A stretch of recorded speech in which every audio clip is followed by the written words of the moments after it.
내란 방조와 중요 임무 종사 등의 혐의를 받고 있는 한덕수 전 국무총리의 결심 공판이 열리고 있습니다.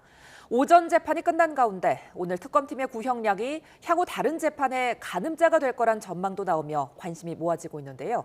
관련 내용 임주혜 변호사와 함께 이야기 나눠봅니다. 안녕하십니까? 네, 안녕하세요. 자, 한덕수 전 국무총리의 1심 결심 공판 이루어지고 있습니다. 지금 오전 재판이 끝났는데 절차가 어떻게 진행되고 있는 겁니까? 오늘 최종 변론이 진행이 되는 마지막 공판 기일입니다. 오늘 같은 경우에는 1시간 정도 오전에 서증조사 진행한 것으로 알려져 있고요. 검찰 측이 최종 의견 진술하고 있습니다. 예. 이 점심시간 때문에 이제 잠시 휴전기를 거친 다음에 이후에 검찰이 의견 진술 마무리하고 특히 이제 피고인단 측에서 변호인 측에서 한덕수 전 총리에 대한 최종적인 의견 진술이 또 2시간가량 예정되어 있습니다. 그리고 마지막에 최종적으로 한덕수 전 총리가 한 5분 정도 최후 진술을 함으로써 오늘 공판이 마무리될 예정입니다.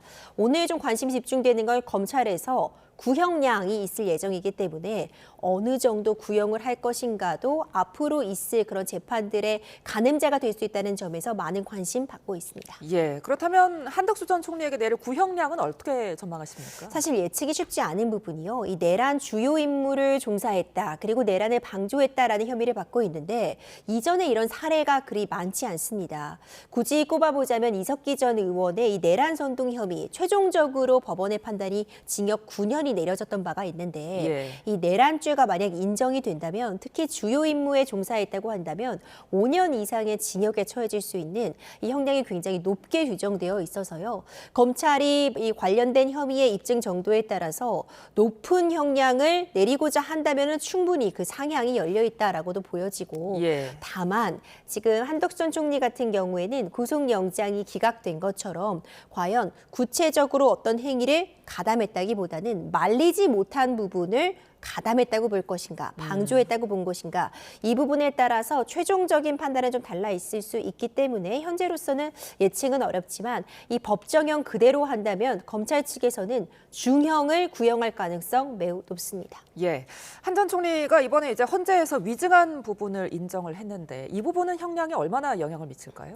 사실 이 부분도 굉장히 중요해 보이는데요. 구속영장이 발부되지 않은 부분 가운데서 그러니까 처음에 헌법재판소에서 증언을 했을 때는 계엄 관련 문건을 받아본 적이 없다고 했다가 이후에 CCTV가 공개되면서 대통령실에서 문건 같은 부분을 확인하고 이를 다른 사람들과 의논하는 모습이 잡히면서 헌재에서 위증을 했던 부분을 인정했습니다. 예. 구속영장이 기각된 전 가장 중요한 사유라고 보는데 아. 진술을 오히려 번복한 것이 경우에 따라서는 증거인멸의 우려가 높다고도 볼 수 있겠지만 오히려 그때 만약 진술을 번복하지 않았으면 예. 증거가 분명함에도 사실과 다른 이야기를 하고 있기 때문에 증거인멸의 우려가 높다고 보아 구속될 가능성이 높아졌을 것입니다.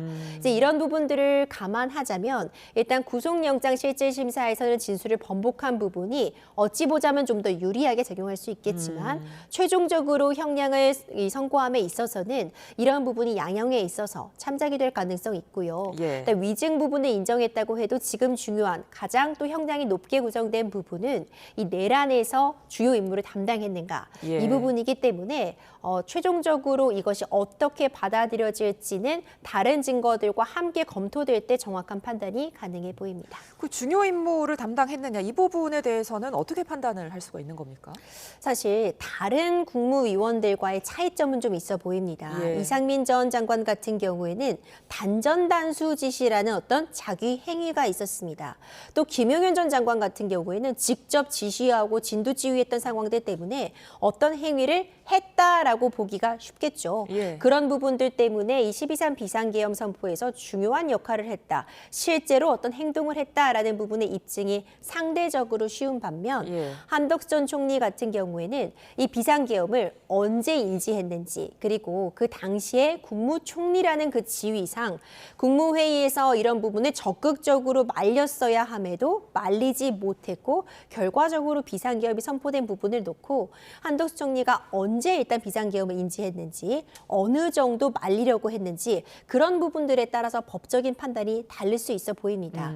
그래서 애초에 특검에서 의무가 있었음에도 그 의무를 다하지 않은 방조 혐의를 적용했다가 예. 재판이 진행되는 과정에서 문건들을 사전에 확인해 보는 부분들이 확인이 됐고요. 예. 다른 사람들과 의논하는 듯한 모습들이 확인이 되면서 주요 임무를 종사했다는 부분까지 추가가 되었습니다. 예. 법리적으로 이 부분은 어느 정도 좀 논란이나 다툼의 여지가 있어 보이는데 한덕수 총리가 결과적으로 이 비상계엄을 적극적으로 말리지 않은 걸 어느 정도까지 행위로서 포섭할 것인지가 이 형량을 결정함에 있어서도 매우 중요한 역할을 하리라고 봅니다. 예, 한 전 총리의 선고는 이제 내년 1월 중순쯤 나올 걸로 예상이 되는데 결과를 좀 전망해 볼까요? 굉장히 중요한 의미를 갖습니다. 다른 이제 내란 재판 중에서 가장 먼저 지금 공판이 종료가 되고요. 선고도 가장 먼저 있을 것으로 예상이 됩니다.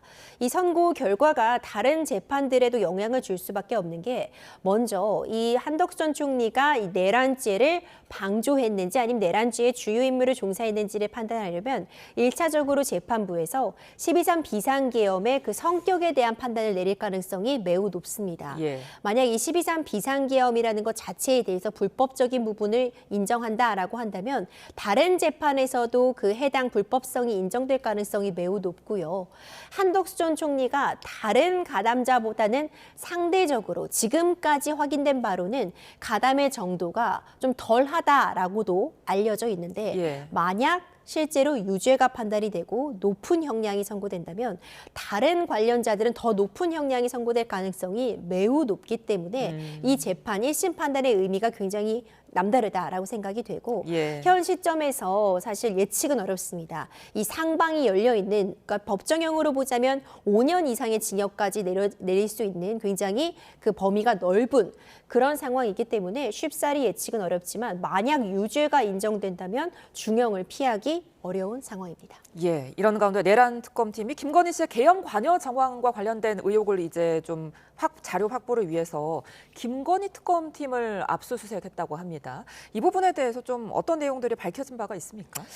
이제 김건희 여사의 휴대전화 내역 같은 부분 이미 이제 김건희 특검에서 확보한 그런 자료들 같은 부분들을 확인하기 위한 그런 조치라고 보여지고요. 예.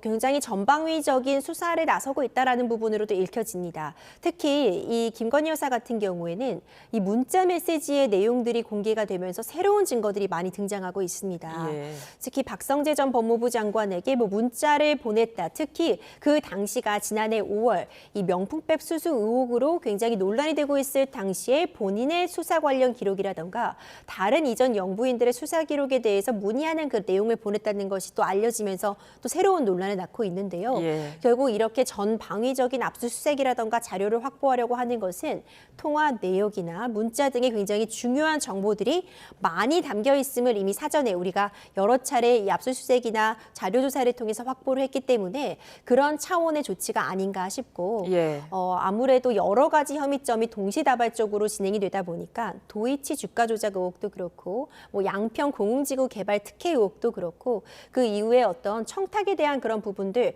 자료를 모으는 과정이다라고 저는 보고 있습니다. 그러니까 그 박성재 전 법무부 장관 휴대전화에서 발견된 김건희 씨가 자신의 검찰 수사에 대해서 문자 메시지를 보낸 게 청탁금지법 위반 혐의가 적용이 될 수 있다더라고요. 그러니까 청탁으로 볼 여지가 있는가 이 부분이 쟁점이 될 수 있습니다. 예. 지금 일단 영부인의 지위에 있었던 당시에 법무부 장관에게 문자를 보낸 것 자체가 사실 논란이 충분히 될 수 있는 상황이고요. 예. 그 당시에 본인에 대해서 수사가 지금 개시가 막 되고 있으려고 하고 여러 가지 논란이 되고 있는데 직접 영부인이 법무부 장관에게 내일 수사 상황이 어떻냐고 물어보는 것 자체가 그 다음에 어떤 부분들, 그러니까 내 수사를 잘 봐달라고 한 건 아닌지 여러 가지 추측이 가능하게 한다는 측면에서 충분히 문제가 돼 보입니다. 예. 그리고 다른 영부인들의 수사는 왜 진행이 잘 안 되냐는 그러니까 진행을 독려하는 듯한 내용이 담겨져 있다라고 예. 지금 특검 측에서는 밝히고 있는데 이 전후의 문자 내용의 맥락이라던가 아니면 다른 증거들을 통해서 혹시 이 김건희 여사가 본인의 수사에 대해서는 좀 무마하려고 하고 다른 영부인들의 수사는 좀 빠르게 진행이 되도록 지시를 하거나 이런 부분을 청탁, 부탁을 한 건 아닌지 이런 부분들이 쟁점이 되고 있습니다. 그러니까 이제 내란 특검팀에서는 이런 청탁 상황들이 윤 전 대통령이 비상계엄을 선포한 동기가 아니겠느냐 이렇게 보고 있는 것 같더라고요. 이거는 이제 어떻게 수사를 할 수 있을까요? 그렇죠. 사실 내란 특검은 윤석열 전 대통령을 향해 있었고 김건희 특검 같은 경우엔 김건희 여사를 향해 있었다고 볼 수 있는데 네. 이 내란 특검에서도 결국 이 12.3 비상계엄을 왜 선포하였는가, 왜 선포할 수밖에 없었는가, 그리고 그에 덧붙여서 언제부터 비상계엄을 준비하였는가에 굉장히 초점을 맞춰서 수사를 하고 있다 보니까 이런 김건희 여사에 대한 여러 의혹들, 수사에 대한 진행을 무마하기 위해서 그 역시도 12.3 비상계엄 선포의 하나의 목적이 아니었겠는가까지도 좀 들여다보고 있는 것 같습니다. 예. 이제 그런 부분들 때문에 검사의 어떤 인사가 단행된 측면이라던가 그 이후에 김건희 여사의 수사 상황을 챙긴 그런 부분들 역시도 비상계엄 선포와 어떤 접점이 있는 건 아닌지 그렇다면은 비상계엄이 지금 윤석열 전 대통령 측의 주장처럼 12.3 비상계엄에 임박해서 당시의 전국의 어려움을 타개하기 위해서 어떤 경고형 비상계엄이 아니라 이전부터 김건희 여사의 어떤 여러 가지 문제가 시작될 때부터 준비한 것은 아닌지 이제 그런 부분을 입증하는데 내란 특검이 좀 초점을 맞추고 있는 것으로 보여집니다. 예, 여기에 대해서 이제 내란 특검이 조태용 전 국정원장을 재소환할 전망이라고 합니다. 이번 조사에서는 어떤 내용 밝힐 수 있을까요? 여러 가지 부분들이 문제가 될 수 있겠죠. 이제 국정원장을 다시 조사를 함으로써 결국 그 전후 과정을 다시 한번 살피는 측면, 그리고 이 12.3 비상계엄과 관련해서 워낙 여러 사람들의 지금 진술 증언들이 엇갈리는 측면들이 있기 때문에 다시금 한번 그런 부분들을 확인하는 조치를 취하지 않을까 생각이 됩니다. 예. 자, 이제 3대 특검이 수사 기한 종료를 앞뒀습니다. 특히 이제 최상병 특검의 경우 이번 주에 수사를 마무리하고 28일에 최종 수사 결과를 발표한다고 하는데 어떤 의미 있는 성과가 좀 나올 수 있을까요? 이 최상병 특검이 좀 상대적으로 많이 이야기가 나왔던 부분이 구속영장이 많이 기각되었다라는 부분이 예. 좀 더 관심을 모으기도 했습니다. 이 10차례 이제 영장을 청구했는데 이제 한 명만 받아들임으로써 뭐 영장이 90% 기각되었다 이런 이야기도 나오고 있는데 사실 영장의 발부는 지금 현재 구속이 필요한가 필요하지 않은가를 다룬 것이지 예. 유무죄에 대한 판단을 한 것은 아니라는 측면에서 영장이 기각되었다고 해서 수사가 미진했다거나 뭐 용두사미로 끝날 수 있다라고 예단하기는 어려워 보이지만 예. 다만 이제 구속영장을 이렇게 청구했음에도 받아들여지지 않은 건 이 최상병 특검 입장에서는 굉장히 뼈아플 수 있어 보입니다. 다만 그 소기의 성과는 달성했다고 보이는데 지금 결국 이 VIP의 경로가 있었고 그 경로 때문에 최상병 특검에 대한 수사에 외압이 작용했고 결과적으로 외압이 있었다라는 것이 전체적인 사건의 지금 특검 측이 주장하고 있는 얼개인데요. 적어도 여러 차례 조사들을 통해서 윤석열 전 대통령의 경로가 있었다. VIP의 경로설 자체는 어느 정도 확인이 된 것으로 보입니다.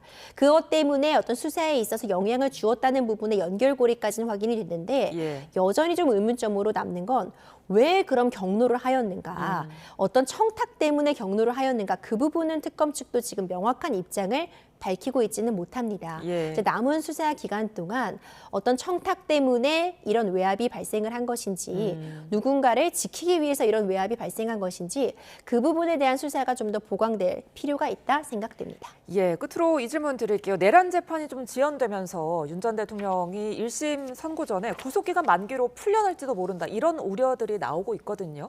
가능성이 있을까요? 사실 이런 일은 종종 발생하곤 합니다. 예. 이제 1심에서 구속할 수 있는 기간이 6개월입니다.